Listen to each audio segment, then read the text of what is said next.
Got pregnant with a friend but could never find him to tell him. Then he became my new manager. So I had to tell HR about our past. But they forced me to quit. When I finally told him, he helped me get a job. Backstory: I went back to university in my late 20s to do my PhD. I shared an office with a few other students for years. One of them, Jacob, finished his thesis and was moving back to his home country. We all went out for farewell drinks. One thing led to another, and we spent the night together. A few weeks later, I realized I was pregnant but had no way to contact him. His university email and phone were deactivated. I didn't need anything from him. I was fine raising my child alone, but I believed he had a right to know. I searched for him online over the years but never found him. Last week, our department head emailed everyone to introduce our new manager, Jacob, with a photo and bio. It was definitely him. That one night changed my life. It made me a parent. I often thought about Jacob when my daughter asked about her dad or showed traits she didn't get from me. I didn't know if Jacob would care or if I was making too much of it. He had always seemed easygoing and practical, but now he was my boss. I wasn't sure if I should tell the whole team we'd studied together or talk to him privately to keep our past separate from work. I spoke to my union rep and a lawyer, who told me I needed to disclose it to HR first to protect myself. I did, and they immediately pushed me out. They messed with my pay and access, spread rumors that I'd had an affair, sent me for random drug tests, and sabotaged my work. I held on as long as I could, but the stress broke me, so I resigned.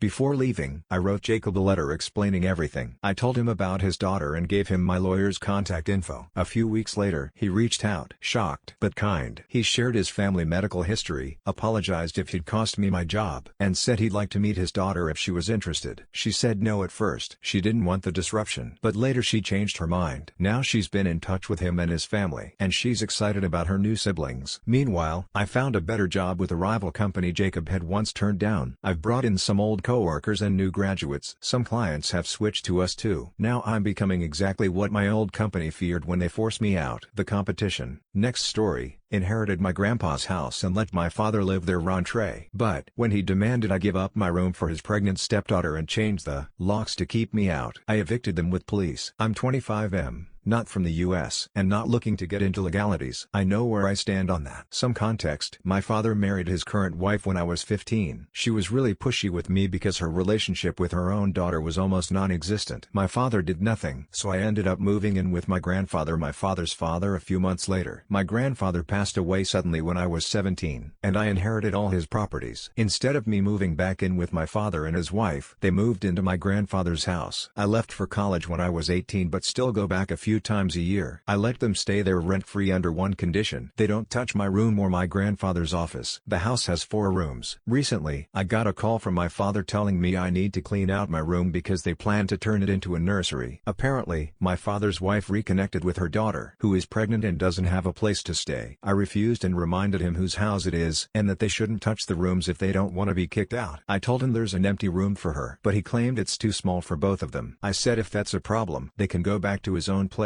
if he still has it, and she can have my old room there. I thought I was reasonable, but my uncle, my father's brother, who doesn't have the best relationship with my father, called me and asked me to think about it and not kick them out. Update 1. The day I wrote the original post, I called my lawyer to go with me to the house to handle things properly. We went early Saturday morning with all the paperwork. When I tried to open the door, I found out my father had changed the locks. Big mistake. We talked through the door, and he told me he wouldn't let me in until I changed my mind. I told him I was trying to handle this the right way, but if he wouldn't let me in, I'd handle it my way. He still refused. On the way to the police station, my uncle called. Apparently my father had called him to make me change my mind, but my uncle said he'd support whatever I decided. At the police station, my lawyer explained the situation, and the police came with us so I could evict them without issues. When we got back, the police told them they had to let me in and get their stuff out as soon as possible. I even hired a moving truck for them. My father tried to argue that he had sold his own house and had nowhere else to go. He claimed he was the rightful owner, but of course, he had no paperwork to prove it. As a last attempt, he brought up that my stepsister is pregnant, but that didn't matter. Once that circus was over, moving them out was quick. Most of the furniture is mine anyway, except for what's in their room and my stepsister's things. I changed the locks and installed security cameras. My girlfriend and I decided to move in, and she's more than happy to do so. I'm talking to my boss about working from home, but even if that doesn't work out, I feel safer knowing the house is protected. Update 2. A few days ago, my father showed up at the house. I wasn't there, but my girlfriend was. He told her that since we now live in the house, we have to host them for Christmas. He even gave her a list of food they wanted and the gifts they expected. She told him to leave or she'd call the police. I thought that would be the end, but he came back again. Apparently, he called my mother to invite her to spend the holidays with us. They hadn't spoken since their divorce 16 years ago. She blew him off and said she'd take my girlfriend and me to Europe for New Year's instead. He then demanded she take him and his wife too. She just hung up. He came to her house to demand I convince my mother to take them too, or that we pay for them to come with us. At that point, his attitude was so ridiculous it became comical. My girlfriend and I just laughed at him until he left. I finally understand why my grandfather was so disappointed in him. He keeps finding new ways to prove him right. I don't know if he'll stop, but I hope so. Edit. We have a full security system now. Cameras everywhere. My tenants, our friends, even the neighbors know what to do if my father tries to show up pretending to act on my behalf. When I evicted him, the police and my lawyer made it clear that if he tries to enter this house or any of my properties again, he could face serious charges. Unfortunately, restraining orders here aren't very effective, but calling the police immediately works, and he knows I won't hesitate. Update 3. Some people asked for an update, so here it is. After the last incident, things were quiet. My girlfriend and I went to Europe for the holidays. Christmas passed with no problems. My friends who checked on the house reported nothing unusual. Then on December 28th,